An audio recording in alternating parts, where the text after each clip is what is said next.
Steamroller. Matt Frevola, one of the most entertaining guys, right? Somebody that embraces the entertainment and constantly brings it to you guys, but he paid homage to my call out of Anderson Silva.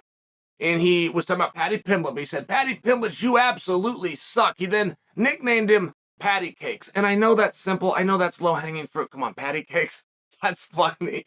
That's funny. He did this to one of the, come on. He just did that to one of the world's best cage fighters. That's a good one. As simple as it might be, nobody's done it yet, right? Frevola gets the credit. But it was very sweet. I'm watching with my family, right? It meant something to us. I just want to tell Matt, thank you very much. But let's go to the call out. How do you get around it? How do you get around that if you're Paddy? And Paddy has done a couple of things that nobody else does. And it's worked. There was a lot of comparisons to Paddy and Conor McGregor. And as we get to know Paddy, we don't make those comparisons as much, do we?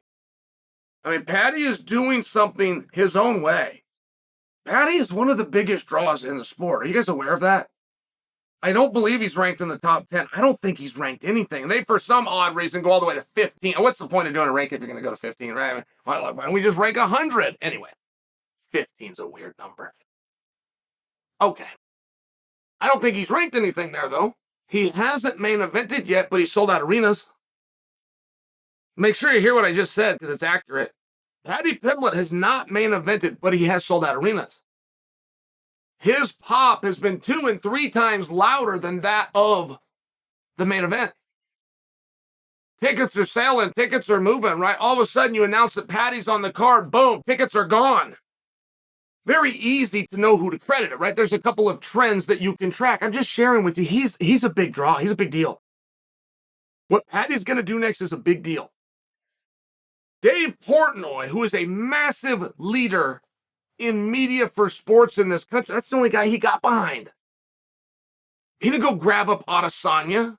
He didn't fly out to New Mexico instead of meeting with Jones. He went to England and he grabbed Paddy, a non-main eventer who's not ranked. Man, I'm just sharing for you. He's a big deal, but I want you to understand this. I want to make sure we give Paddy our credit. He deserves it. And Paddy has done something that surprised me. I don't get these wrong very often, guys. But I'm being fair and I'm being humble when I tell you I had this wrong. One thing that every star has done from the beginning of time, I'm bringing boxing in. I know we started in 93. I'm bringing boxing in. Every star, guys, every, not a broad stroke, a literal, every bullseye. They have a nemesis. They have a foe. And they don't have to be fighting them. They don't have to be building towards them. That's always a misconception. Your foe, your opponent, your nemesis can be a guy that you're not under contract with, that you're separated from. You're a weight class apart. But you still have them. When you see that guy, you think about this other guy. Everywhere you go, if you're the media, you can't think of any questions to ask him. You just ask this guy about that guy, you know you're going to get fired. They all have that. Pacquiao and Floyd, whether that fight sucked or not, they never even tried to fight each other. But boy, they told the world and they told the media and they talked about it for 5 years. That's just an example. I'm just offering you an example. Sugar Ray Leonard's getting ready to go fight Donnie Lalonde on something called closed caption that people didn't even know about then. The young white Canadian Sugar Ray talked about nothing but hands of stone, Roberto Duran, the entire time. I'm just offering you an example. It doesn't have to be your next opponent, but when you talk about Paddy the Baddy, there's no foe. He had some kind of heat going with the guy that threw a water ball at him, who's a straight-up killer, by the way. But they were different weight classes, and Paddy nicknamed him Mr. Water Bottle, right? It was a very Donald Trump-esque move to dismiss somebody by condescendingly giving them a nickname. It might be simple, but it works. It works, and people don't always identify it and see it to copy it very much, right? It's just like Matt calling him Patty Cakes.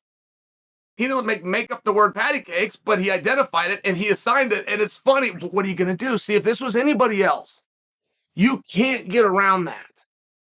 Matt cut a promo. It's the only promo of that night. It's the only call out of the entire night that got broken off, turned into memes, and is airing on social media.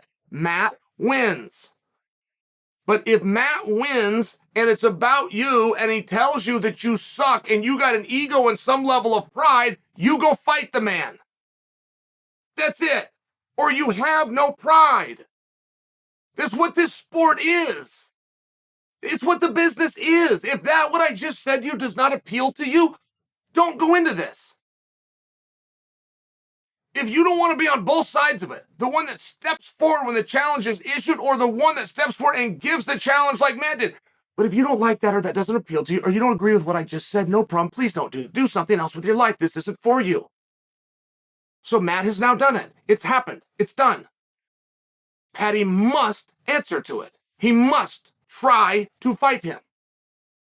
He must feint that he will fight him. He must agree to fight him. Now, that's a whole other thing. Promotion wants to make it, right? But that's what Paddy has to do. I don't know if he'll do it. I don't know. Paddy doesn't have a nemesis and doesn't feel that he needs one. Paddy will do interviews being a star, being a draw, sold out arenas. He won't call out the champion. He won't call for a main event. He won't call for a number one contenders fight. I imagine he'd take it if he was asked. I don't suggest for you he's trying to avoid any of those things. I'm just sharing for you that if he was to act as though it was no big deal that Matt told the world he sucks, it would be consistent. That's all I'm saying for you. It would be very consistent. Matt doesn't have to fight Paddy. Matt had to say something that you guys wanted to hear and that you found interesting. He did. Matt completely succeeded here, whether he gets that match or not. But Paddy is now in an interesting position where we have to sit back and we have to observe because Paddy is doing things different. Paddy and Sugar Sean, just by example, right? Two guys about the same age, two guys in the same era, two guys that are really coming up and can really draw and get attention, are doing things completely different. I think it's worth an observation. We're going to need a little bit of time. I will stay on top of this. I will update you on what happens. But everything's on the table from Paddy now having his next opponent, as generally would happen, or not addressing it at all.